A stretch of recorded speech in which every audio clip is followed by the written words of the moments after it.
Television. The voting for the vice captain for the coming season is John Foster, 1 vote.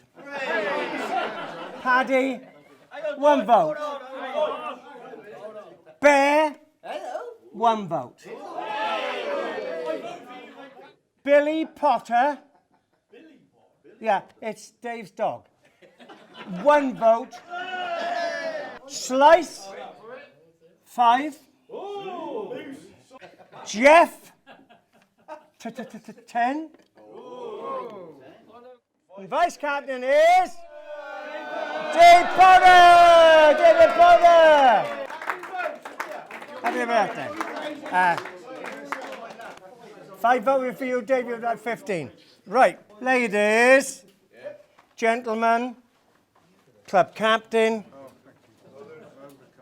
junior paedophiles, transvestites, and if there are any Royal Marines or ex-Royal Marines, chutney ferrets, welcome once again to this handover supper.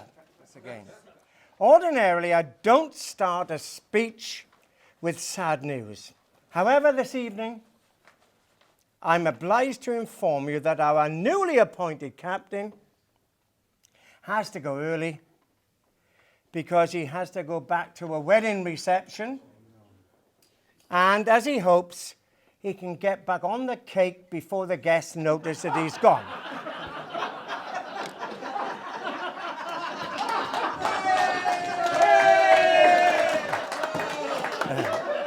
Right. Before I forget, I've already done that, might I remind Sir Dyke, where's he gone? And Lady Patterson about the Catalonian proverb that I mentioned several suppers ago. Eat well and shit hard.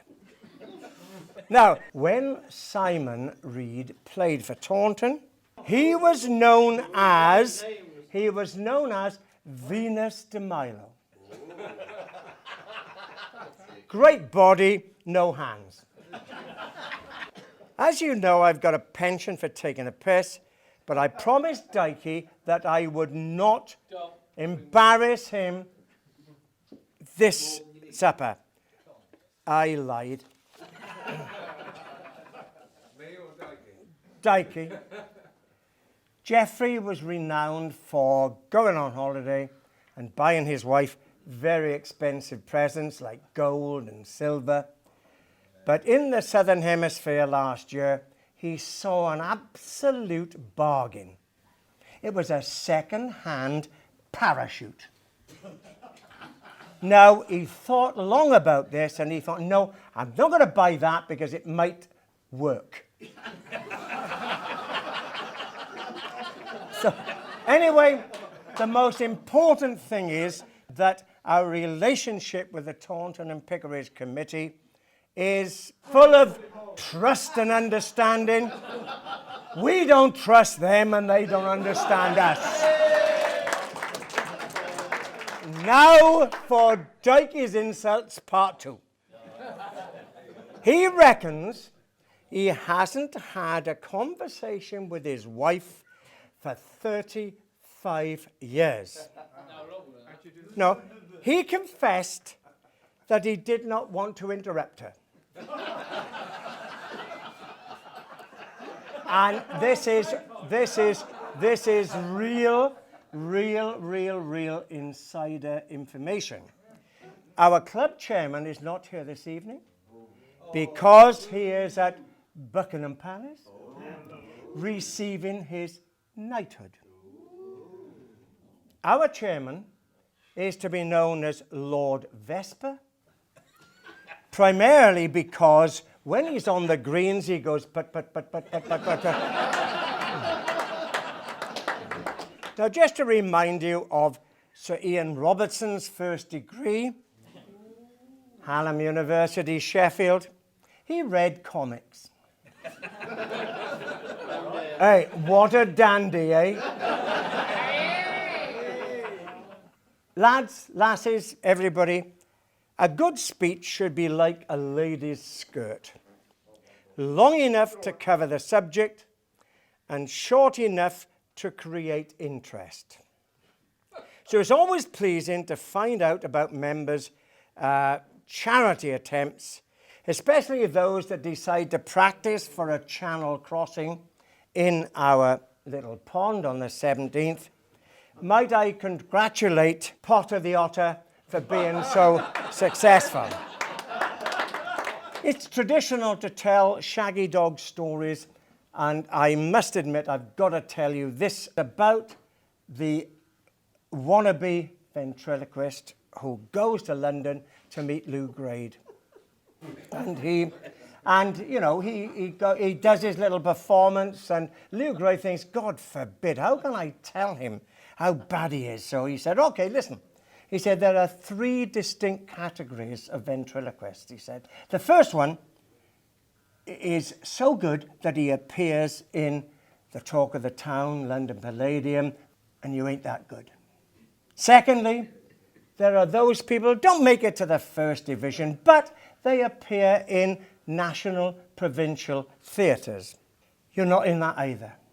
Thirdly, there are those people that don't make it into the first or second division, but they appear at rich people's children's parties.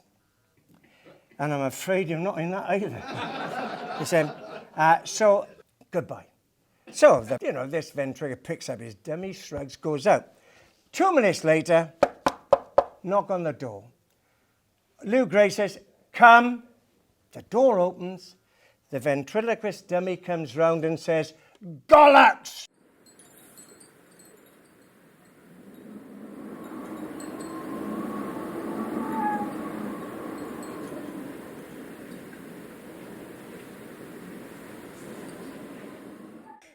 Right, I've got to say a few words to our outgoing captain, who I thought did a superb job.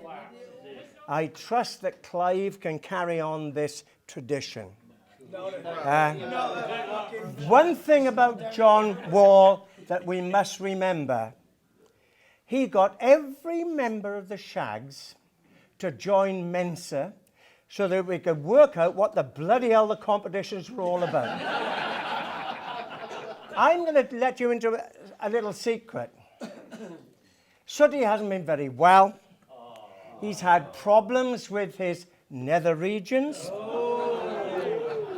I don't know why John Godley is laughing, because there's no way that his syphilis can get better. Okay. And finally, a quote from Sigmund Freud. Before you diagnose yourself with depression or low self-esteem, first make certain that you are not, in fact, surrounded by arseholes.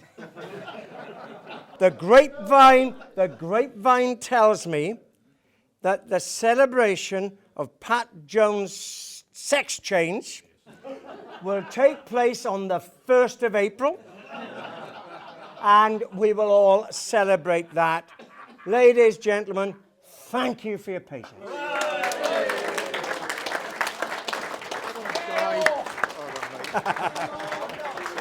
S.H.A.G.S.